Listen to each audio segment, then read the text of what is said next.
Hi, I'm Dustin Abbott, and I'm here today to give you the quick review of the new Sony a6400 APS-C mirrorless camera.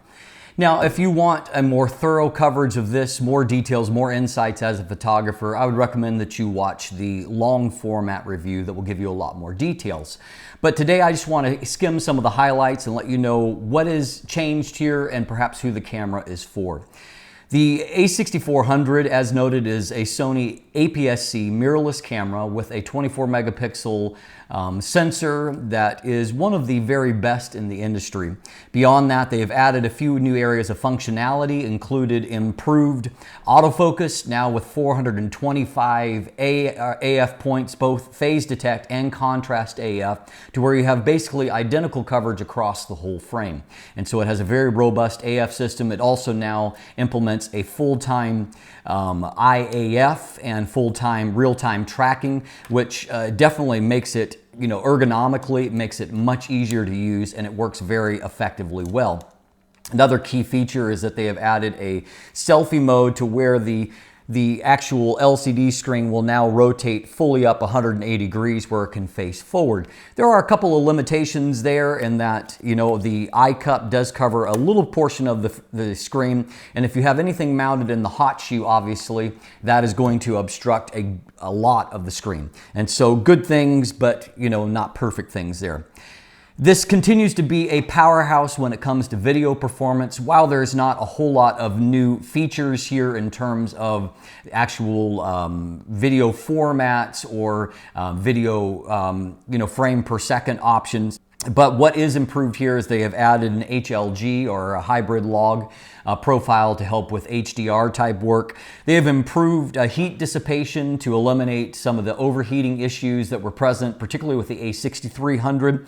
They've eliminated the 29-minute, 59-second recording limit, so you can do long format recording.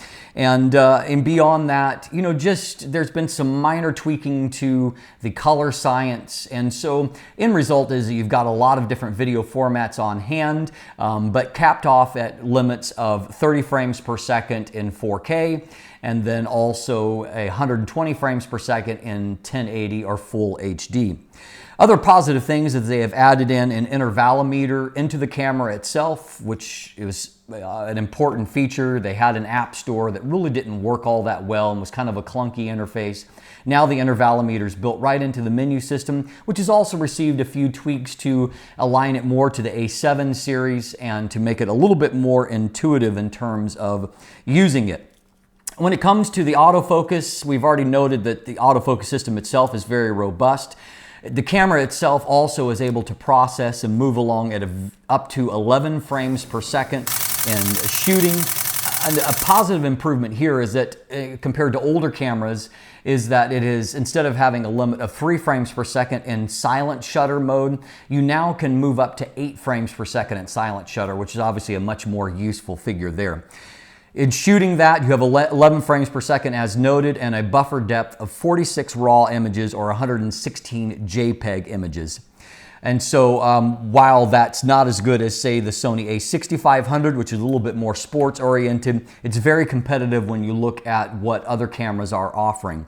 And so you have a very robust AF system and the ability really to capture a lot of different kinds of images in a variety of different settings.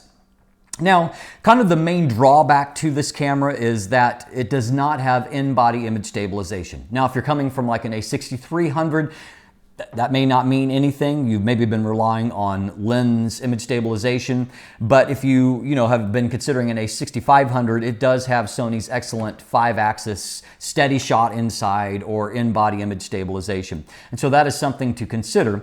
However, Sony has competitively priced this particular camera, the a6400. It comes to the market at only $898 US, or you can get it for $999 with the 16 to 50 millimeter f3.5 to 5.6 OSS zoom lens. And since that lens is individually priced at around $300 at $100 for the lens, it's a good bargain if you're wanting a lens to start off with.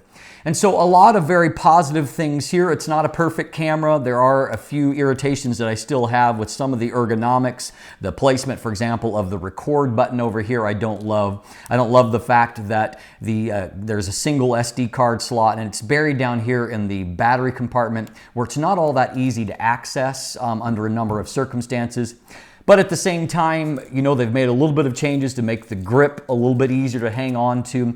There's a lot of positive things, and it's hard to argue for another camera that does more for less. And so at the end of the day, I think it represents a pretty strong value.